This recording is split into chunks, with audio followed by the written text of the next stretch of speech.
नमस्कार दोस्तों, मैं राकेश वर्मा आप सभी का स्वागत करता हूं आपके अपने परिवार एसएन गुरुकुल पर। साथियों, इस वीडियो में मैं जिस विद्यालय का जिक्र करने जा रहा हूं, वह विद्यालय विश्व का सबसे बड़ा विद्यालय माना जा रहा है। इसके पीछे कई कारण हैं, क्योंकि इस विद्यालय में कितने कमरे हैं, अब तक गण नहीं पाया है कोई। इस विद्यालय का लंबाई, चौड़ाई, ऊंचाई कितना है, कोई भी काउंट नहीं कर पाया है, कोई भी माप नहीं पाया है। इस विद्यालय के चहारदीवारी कितने बड़े हैं, कोई भी माप नहीं पाया है। अब तक नहीं पता लग पाया है कि इस विद्यालय में कार्यालय कहाँ है, शौचालय कहाँ है, पुस्तकालय कहाँ है, रसोई घर कहाँ पे है। अब तक यह नहीं पता लग पाया है कि इस विद्यालय में कक्षा प्रथम से 8वीं तक पढ़ने वाले छात्र छात्राएं हेतु विशेष कक्षाएं कहाँ पे हैं, अर्थात कक्षा प्रथम कहाँ है, कक्षा द्वितीय कहाँ है, कक्षा तृतीय कहाँ है, कक्षा चतुर्थ कहाँ है, 5वीं कहाँ है, षष्ठ कहाँ है, 7वीं कहाँ है, 8वीं कहाँ है, किसी को पता नहीं है।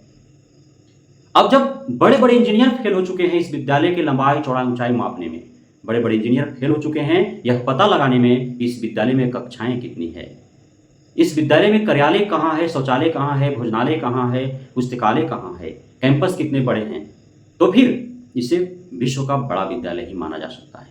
साथियों, मैं इस चर्चा कर रहा हूं वैशाली जिला के राघोपुर प्रखंड के जुरावरपुर बरारी में संचालित उत्क्रमित मध्य विद्यालय के बारे में।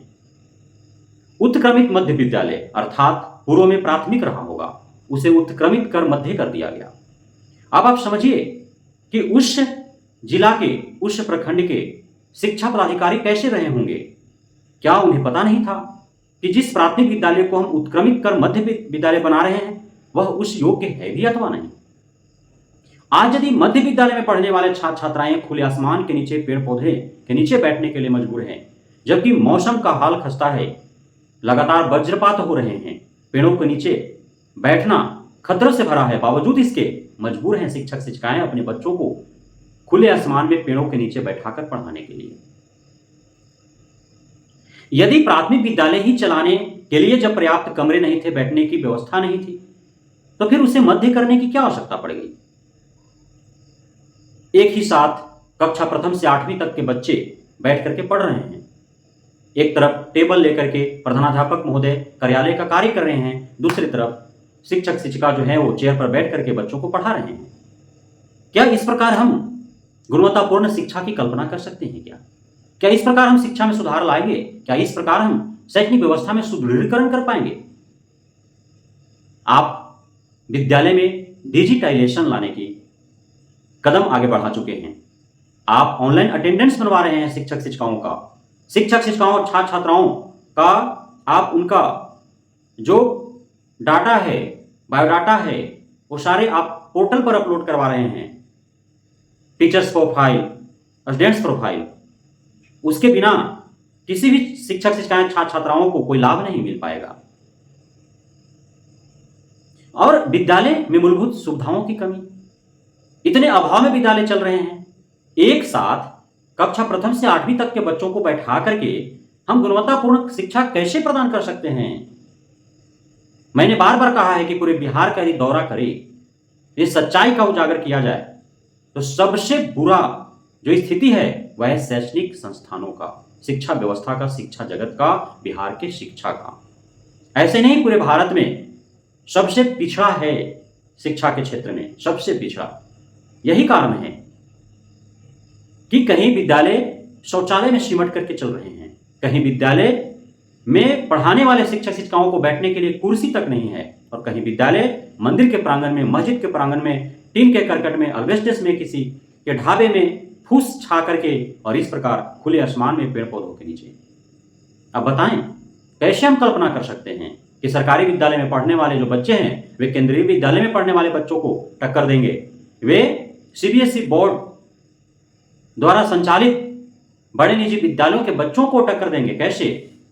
कैसे शिक्षा विभाग के आला अधिकारी, शिक्षा मंत्री यह स्वप्न दिखा रहे हैं हम बिहार वासियों को कि बिहार के सरकारी विद्यालयों का हालात केंद्रीय विद्यालयों जैसा कर देंगे, निजी विद्यालयों जैसा कर देंगे। कैसे, किन आधारों पर? जब अभी भी आधे से अधिक बिहार के सरकारी विद्यालयों में पढ़ने वाले छात्र छात्राओं, पढ़ाने वाले शिक्षक शिक्षिकाओं के लिए बैठने की पर्याप्त व्यवस्था नहीं है, वहां पे सेपरेट शौचालय नहीं है शिक्षक शिक्षिकाओं के लिए, छात्र छात्राओं के लिए, कैंपस नहीं है, और आप गुणवत्तापूर्ण शिक्षा की कल्पना कर रहे हैं। आप स्वप्न दिख रहा है केंद्रीय विद्यालय, नवोदय विद्यालय की भांति, निजी विद्यालयों की भांति हर सुविधाएं उपलब्ध कराने के लिए। पहले बिहार में संचालित सभी सरकारी विद्यालयों, प्राथमिक से लेकर के उच्च माध्यमिक तक के भवन निर्माण की आवश्यकता है। उनको चारदीवारी की आवश्यकता है, सेपरेट शौचालय की आवश्यकता है, पुस्तकालय की आवश्यकता है, वहां पे खेल के मैदान होने की आवश्यकता है, वहां पे लेबोरेटरी होने की आवश्यकता है 9 to 12 के विद्यालयों में, ऑडिटोरियम होने चाहिए वहां पे, पुस्तकालय होने चाहिए वहां पे, लेकिन कुछ भी नहीं है। और हम कल्पना कर रहे हैं, सिर्फ कल्पना में जी रहे हैं, वाहवाही कर रहे हैं।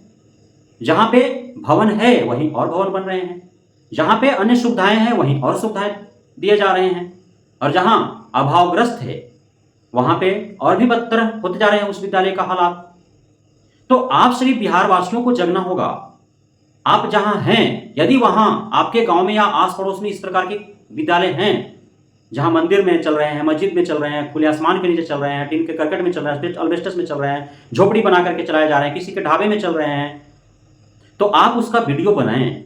वीडियो बना करके विभिन्न सोशल मीडिया साइट्स पर आप उसे अपलोड करें, और आप बिहार के सरकार से जुड़े हुए जो जनप्रतिनिधि हैं, चाहे वो शिक्षा मंत्री हो, बिहार के मुख्यमंत्री हो, उप मुख्यमंत्री हो, या फिर केंद्र में शिक्षा मंत्री हो, प्रधानमंत्री हो, उन्हें आप टैग करें, ताकि आला अधिकारियों को इस ओर आकर्षण जाए और वे जो है आपके बदतर हालात में संचालित विद्यालयों का हालात जो है वो बेहतर कर सकें। तभी जाकर के आपके बच्चों का भविष्य सुनहरा हो पाएगा। अन्यथा अभी जो हालात है विद्यालयों का, एक समय ऐसा आएगा उस विद्यालय से बच्चे ही गायब रहेंगे, और उसके अभाव में विद्यालय संचालित कर पाना सरकार के लिए मुश्किल हो जाएगा, और वह दूसरे विद्यालयों के साथ टैग कर देगा, आपके विद्यालय को सदा सदा के लिए नष्ट कर देगा। आपके गांव से विद्यालय कौन हो जाएंगे? इसलिए आप सजग हों, सतर्क हों, जागरूक हों, और आपके गांव, मोहल्ले, आस पड़ोस में यदि इस प्रकार के सरकारी विद्यालय हैं, इतने बदतर हालात में चलाए जा रहे हैं, तो अवश्य ही आप उसका आवाज बुलंद करें, हम तक पहुंचाएं, ताकि हम अपने प्लेटफॉर्म के माध्यम से उसे सरकार तक, शिक्षा विभाग तक पहुंचाने का प्रयास करें। बहुत बहुत धन्यवाद आप सभी साथियों का हमारे साथ जुड़े रहने के लिए, बने रहने के लिए, मित्र प्यार देने के लिए, हम पे भरोसा बनाने के लिए। जय हिंद।